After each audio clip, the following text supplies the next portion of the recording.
My friends at Easy Cater are workplace catering pros, helping you find food for everything from daily employee meals to staff meetings and special events. Visit easycater.com/leaderassistant to find out more. Hi, my name is Debbie Gross, and my favorite leadership quote is by John Maxwell. Leaders become great not because of their power, but because of their ability to empower others. The Leader Assistant podcast exists to encourage and challenge assistants to become confident, game-changing leader assistants. Take a deep breath. You're listening to episode 59. You're listening to episode 59. Hey, Leader Assistants, that was my son Silas. Thank you, Silas, for introducing the episode. He's been doing a great job with his brother Weston.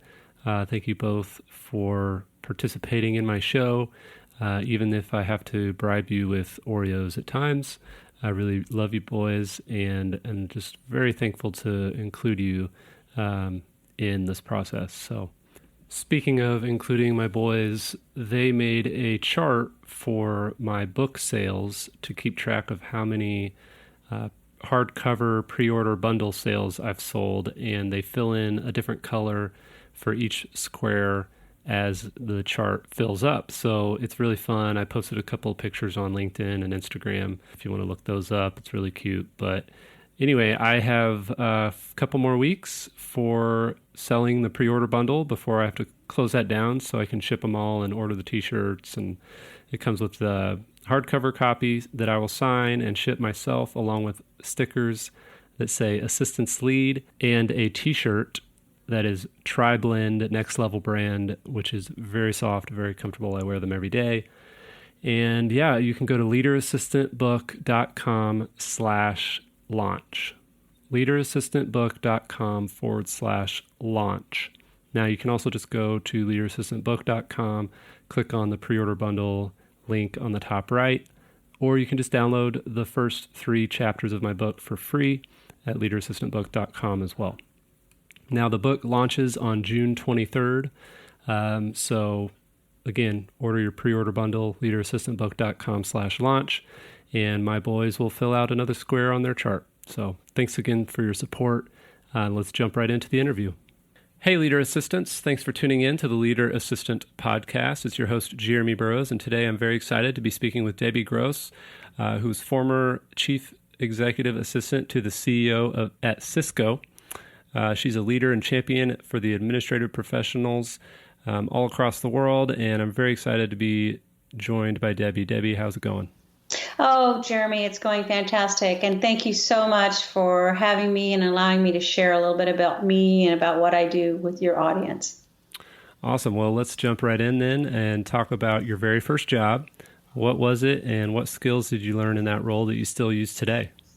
Oh, that's pretty funny. My very first job, I worked at a hamburger joint called Smacky's, which is basically, it was a SEAL. So I got to wear a sailor outfit and a sailor hat. And it was pretty funny. But I think that the things that I learned, and the one thing I really learned was how to deal with all kinds of people and also customer service. I had to learn how to deal, like I said, with a lot of different people.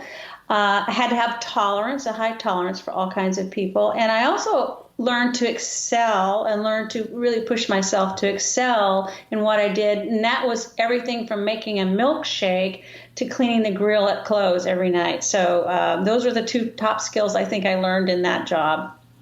That's great. So when and why did you become an executive assistant?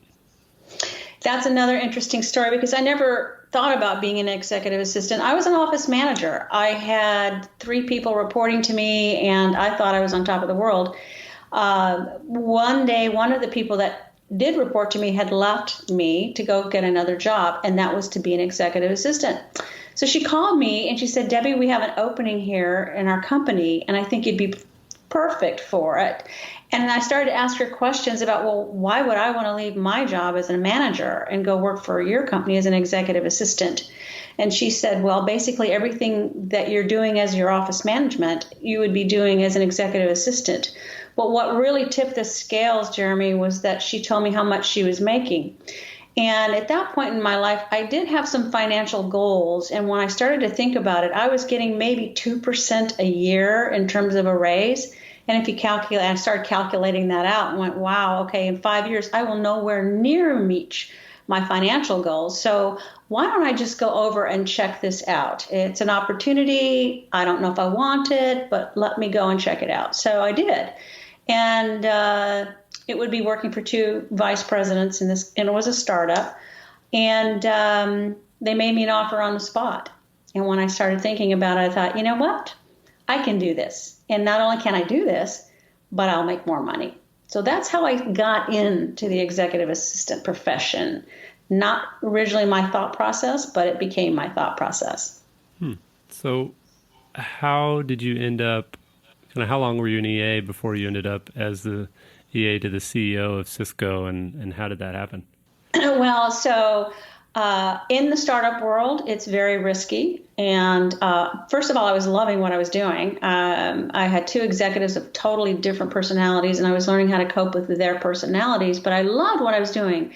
And when our our chief investor, shut us down, now I was kind of left without a job. And I realized, okay, you love what you're doing, so maybe you should start focusing your career path as an executive assistant. So I actually hired a recruiter. I was, by the way, applying for jobs through the local newspaper. The internet was still very, very new. Social media wasn't even on the scene. And I went to a number of interviews for executive assistant positions. And in this case, I was just applying for anything that looked like it would be of interest to me. And I happened to put an ad in the put my resume into a company called Cisco, which I found very interesting in itself. And it was working for the senior vice president of worldwide sales. So I thought, well, I love sales. Salespeople are very social, really fun people to work for. So I sent my resume in via mail. And I think it was about 2, maybe 3 weeks later, maybe longer, that I got a call from the recruiter saying, would you like to come in and interview? And of course, I'm going through my files and I'm going, okay, who is this company? And, oh, yes, okay, sure, I'll come in and have an interview. The thing was, it was in a 45 minutes away from where I lived. And so I was thinking, oh, my goodness, what was I thinking? But long story short, I drove up there. By the way, the company at that time was in a very poor part of town. And I'm driving through that poor part of town going, what was I thinking? This is crazy. But that very first day I went in and I met with the recruiter. And because I'd come from a startup environment, I knew that there were certain things that I definitely wanted to make sure of. One was financial health of the company. So I asked questions about what was their revenue, who was their customer base. I think I scared the recruiter, actually, because I asked more questions than he asked of me. And finally, he said, well, thank you. We'll be in touch. And I said, okay, sounds good. It was great to meet you. And I got a call about 2 days later. And they said, will you like to come back in and interview with John Chambers? So I said, sure, okay. And so that started the whole process of coming back up there and interviewing John. Didn't know at that time, and that was in 1991. I had no idea at that time that he would ultimately be a CEO. He was a senior vice president for worldwide sales. So that's kind of how it all started, I guess, in terms of me ultimately connecting with John. I'd been on a number of different interviews, by the way, of different companies. And I really was looking for the right person to support. It had to be good chemistry. I had to have a good feeling about the culture of the company. There were things I really definitely wanted. And John and Cisco had a lot of those things that I was very excited about. And after the interview, and I was driving home, by the time I got home, and that was about a 45-minute drive home, maybe longer because it was after 5, my husband said, hey, by the way, there's a guy named John Chambers that's just called you and wants you to call him back. And so there he was. He called him back and he made me an offer right then and there. So that's how that all started. Wow. So how many employees roughly did they have at that time? I was employee number 564. Wow. It was sort of a company going through transition and transformation from a startup mentality to more of a business mentality. They had brought in a CEO, John Morgridge, to really start to focus the company more in business versus entrepreneurial innovation. And when I left Cisco, we had over 73,000 employees. So wow. Quite a journey in itself. I've always been proud of my badge number 564. Yeah, that's awesome. I was hire number 1 at my current startup. So, I'm kind of dreaming about a day when it'd be fun to have a 5,000 member company and be number one. Be number one. But anyways, that's awesome. So what do you love about the role of an assistant? I think what I really love about the role is the variety of things that I was doing on a day-to-day basis. I don't think there was a day that I came in and was the same. Every day was different. And I think also learning about the business, but also having what I've heard some of my friends call service heart, helping my executive be successful. He was very wonderful in terms of empowering me to do a lot of cool things, but it was just the variety of doing something new and different every day. Like I said, there's never 2 days the same. They're all different, and you never know what you're going to get. Just never know what you get. And that's what I love about the profession, the administrative profession. You have to have a service heart and want to care and help people, but it can be totally exciting and crazy and challenging all at once. And I like that a lot. So do you have any interesting or funny or crazy stories of your time at Cisco, and maybe specifically when you saved the day? Yeah, well, there's a couple, but I remember one day that John had come in. He was going to have a very high level government meeting in our boardroom, and he comes in a rush, and he comes out and says, Debbie, I forgot my belt. I don't have a belt. I need you to go get me a belt right now. I need it in 10 minutes. And all I could think about was a belt now. And he gave me his size. Now I had to go down the line to every male executive that I knew to say, hey, do you have a belt? 36 inches, needs to be black, and everybody's looking at me like I'm crazy. But I tell you what, I got that belt, and I got it to him just in time before he had to walk into the boardroom with the government official. And interesting, when I left the company, I had in my bottom drawer 2 belts, several pairs of socks, a tie, and a pair of shoes. You never knew whenever he needed something that you needed to be prepared to make sure he had what he needed. So it was pretty funny that day that happened. That's funny. I had the same thing happen a couple times, actually, where my executive's like, hey, could you run to my house and get my belt? I forgot it. And I didn't have time to go to a store. I just had to ask executives if they had a belt that fit John, Oh, EA life. Yes. Oh, yes, definitely. I do have another funny story that I share if you have time for it. Yeah. We had a special government room. This is where John would interface with high government officials, and this room had to be completely secured. It had to be soundproofed. It had to have digitized telephones. I mean, it was just amazing. Plus, you had to know several combinations just to get into the room and to get out of the room. And I was in charge of that particular room, which I hated, I'll tell you. The room was as big as a closet. It was really, really tiny.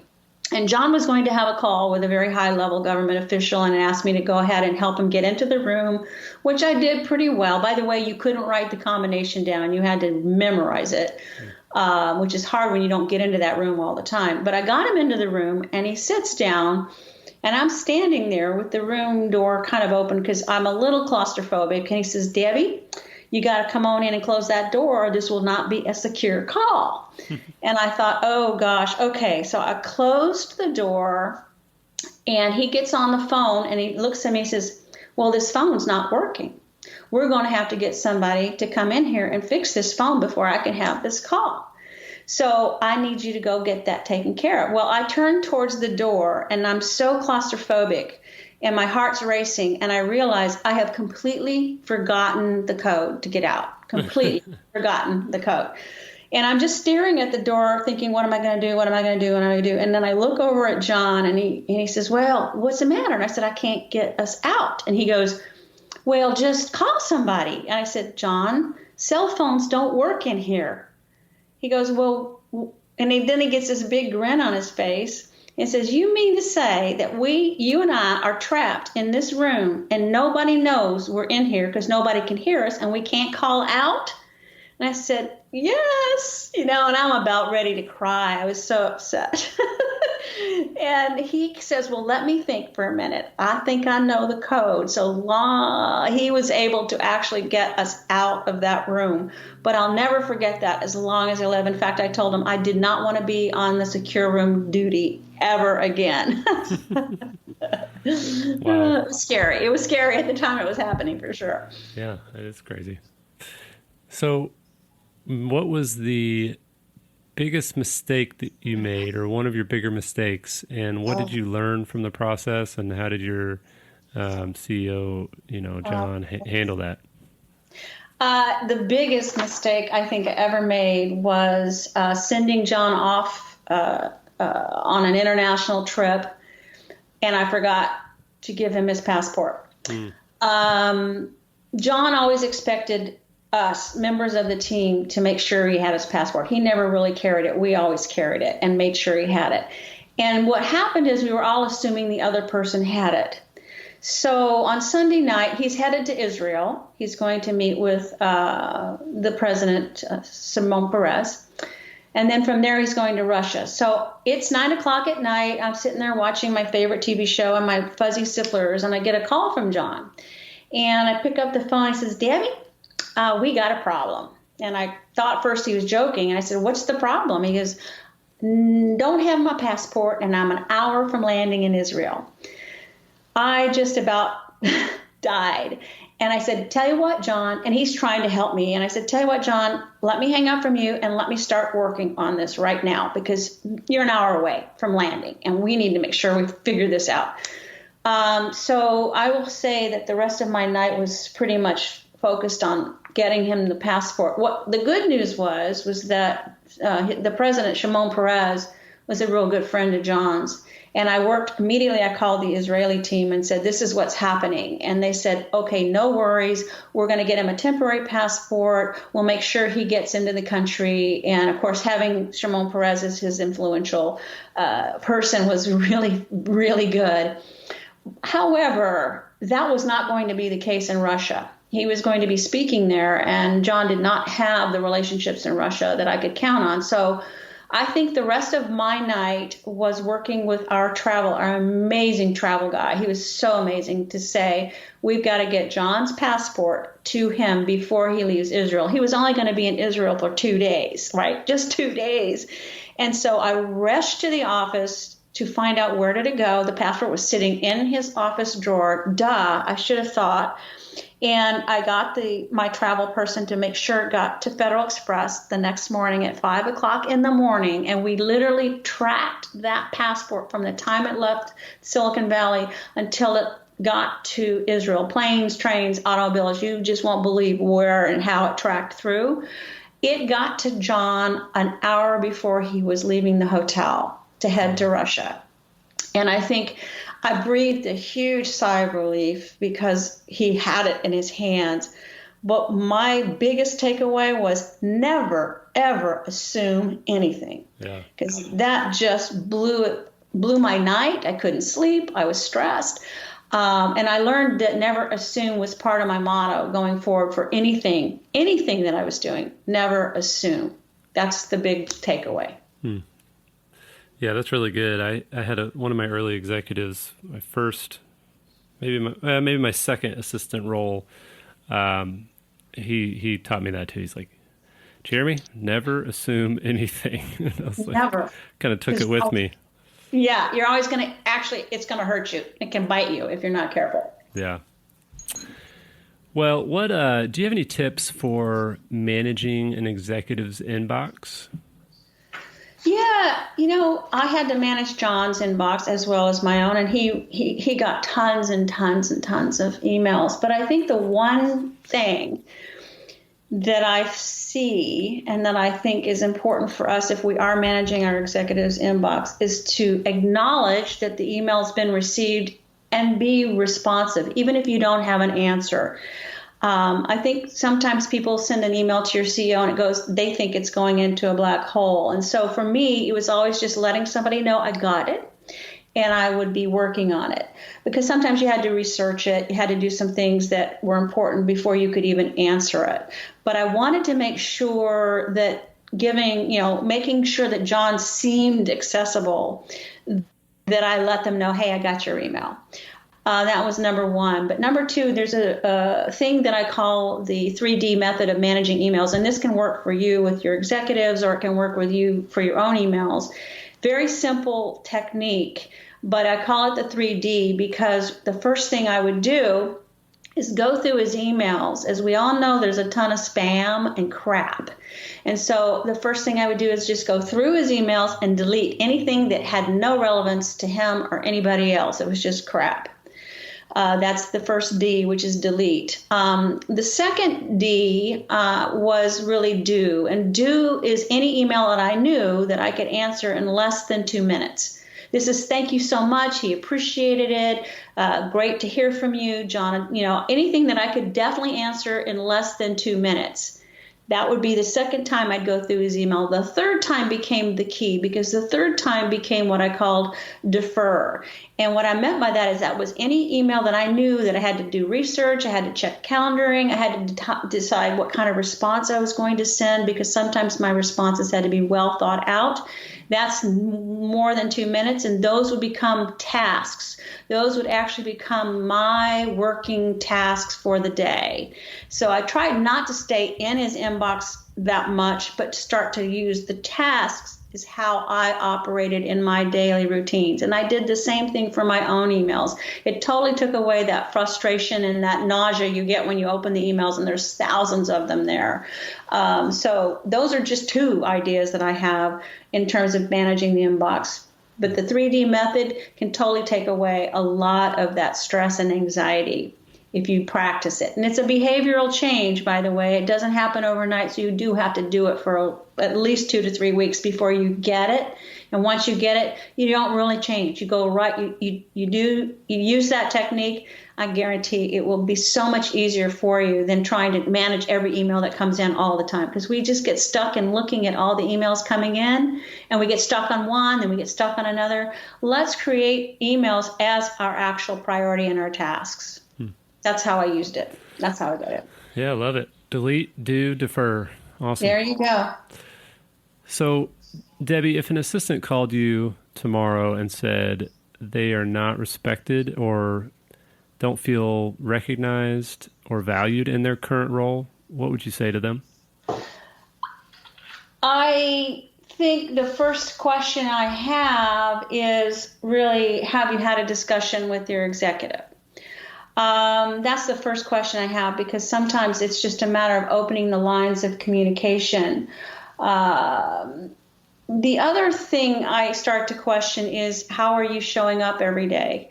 And what are you doing to add value to your executive?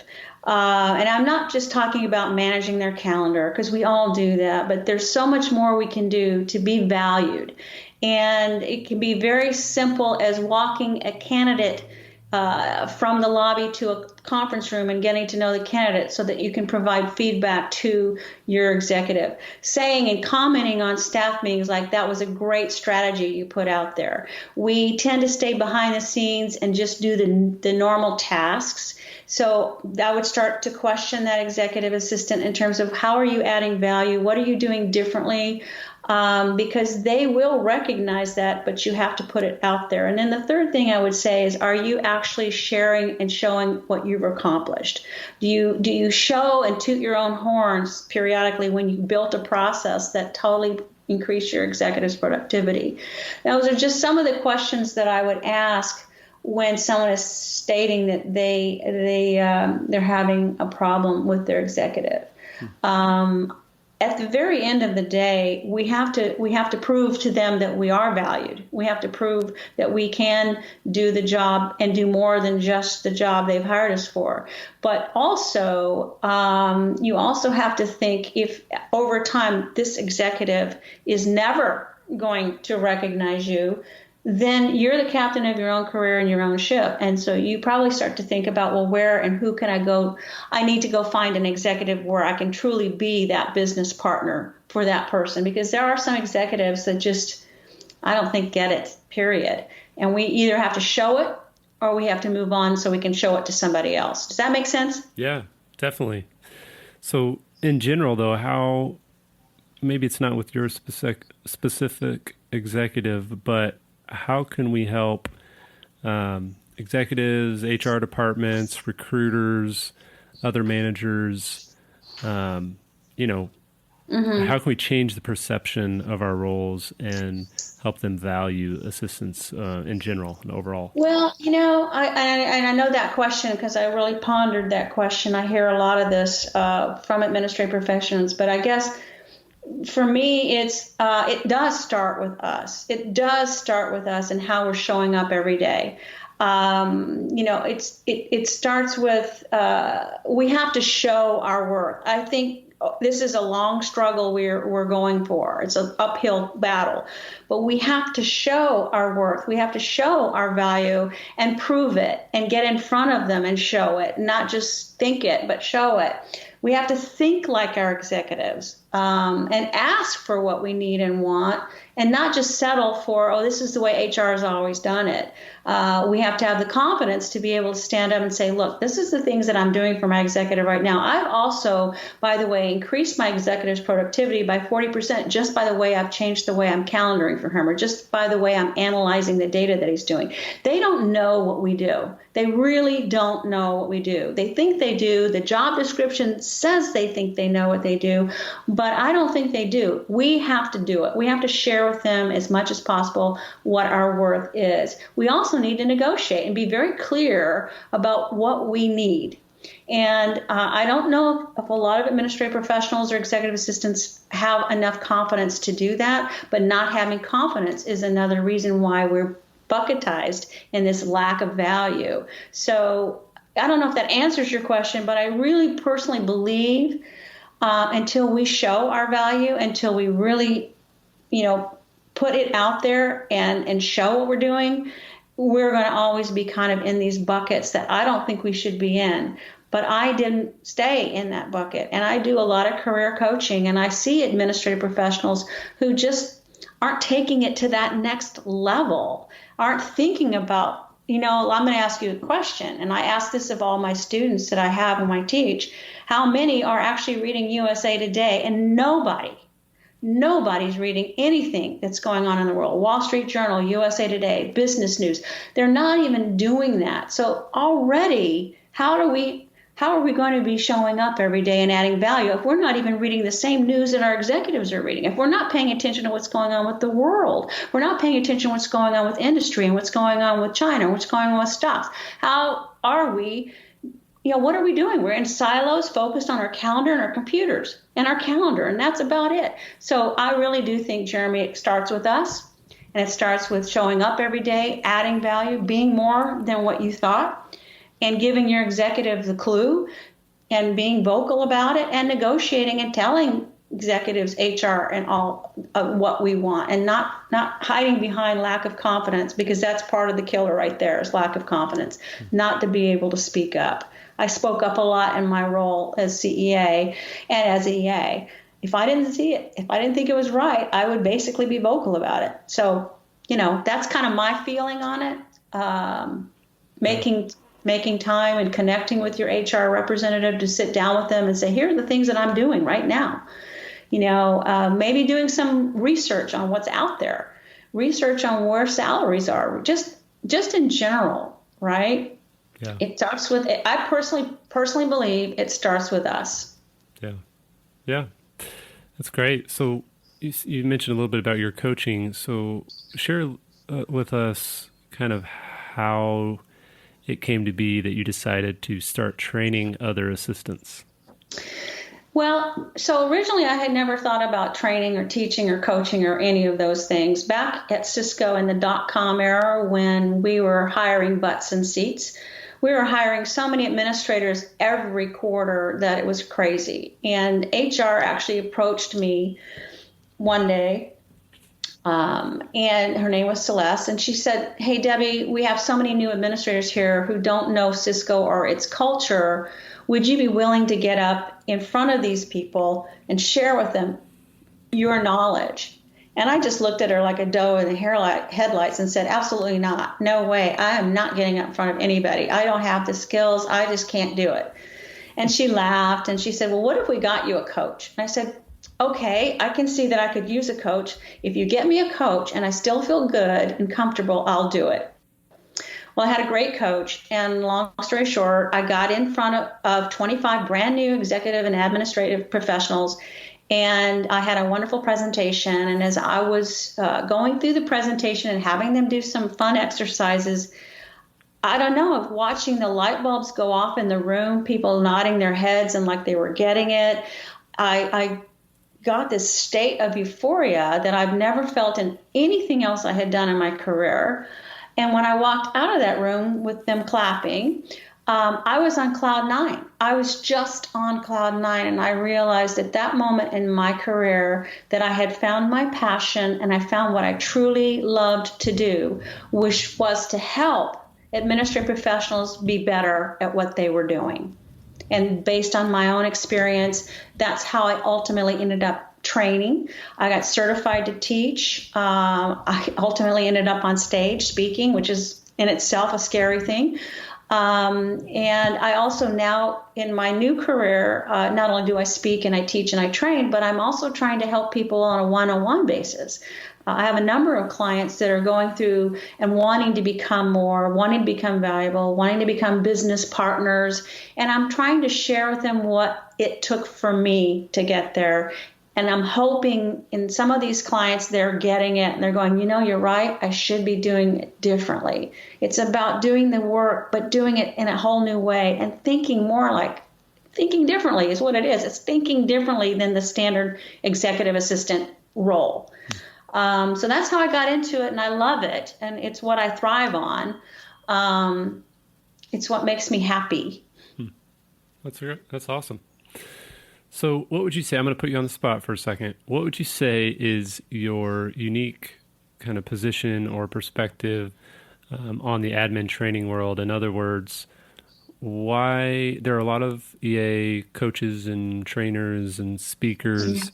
What do you bring to the table that you believe is kind of your unique differentiator? That's a good question. So, first of all, working for a extremely, what I call dynamic, globally renowned CEO for 26 years, I was able to get a lot of insights. I learned a lot. John was extremely demanding, very detail oriented. I was constantly chinning the bar. And I feel that I learned so much from him, and he was definitely a mentor, a guider, and a visionary. But at the same time, I think I bring a different perspective. It's not like in a way, it's like sharing 30 years or 26 plus years of what I learned, the mistakes that I made that I don't want anybody else to make. By the way, we need a lot of teachers and a lot of trainers out there to teach the administrative world. I love everyone who's out there doing what I am doing.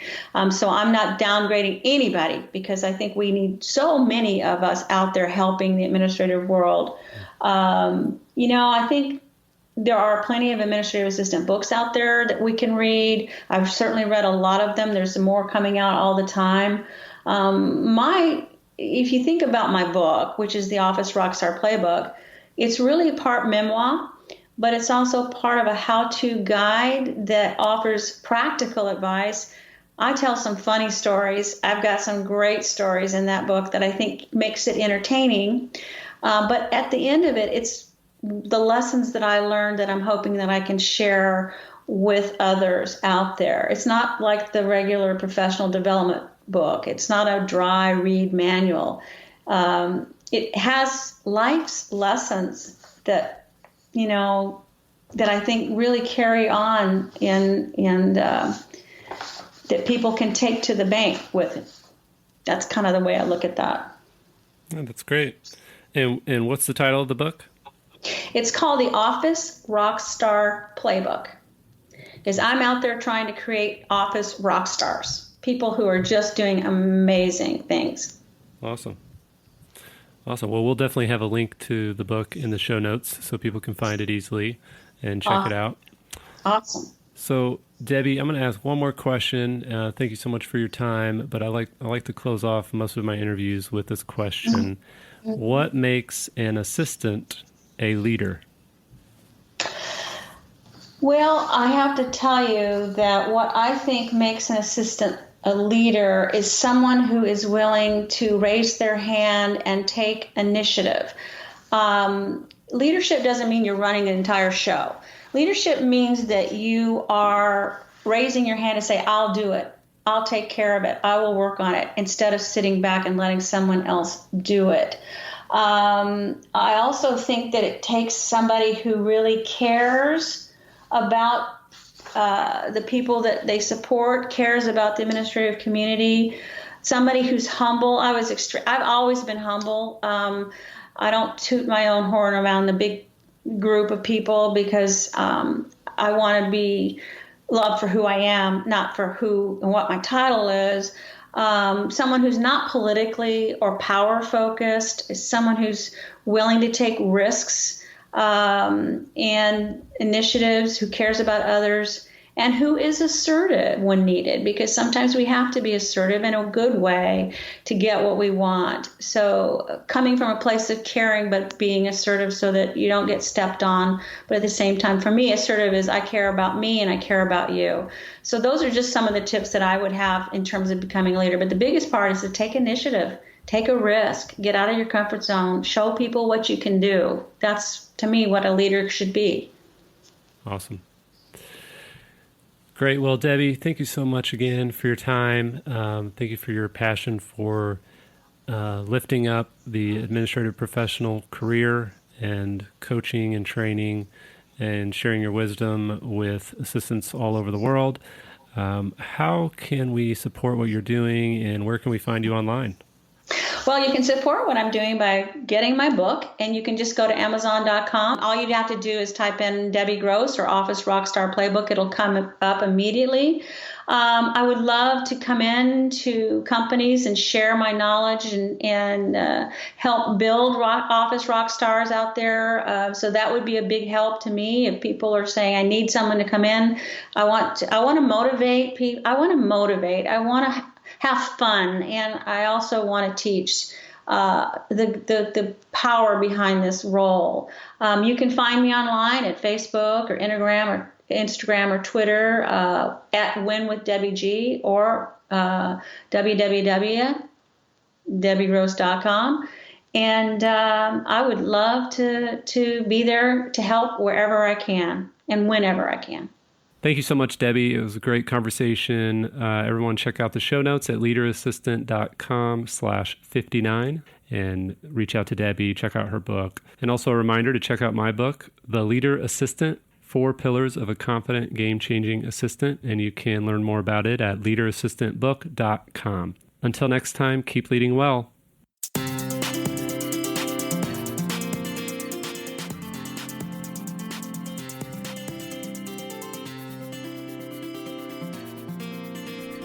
Please review on Apple Podcasts. GoBulls.com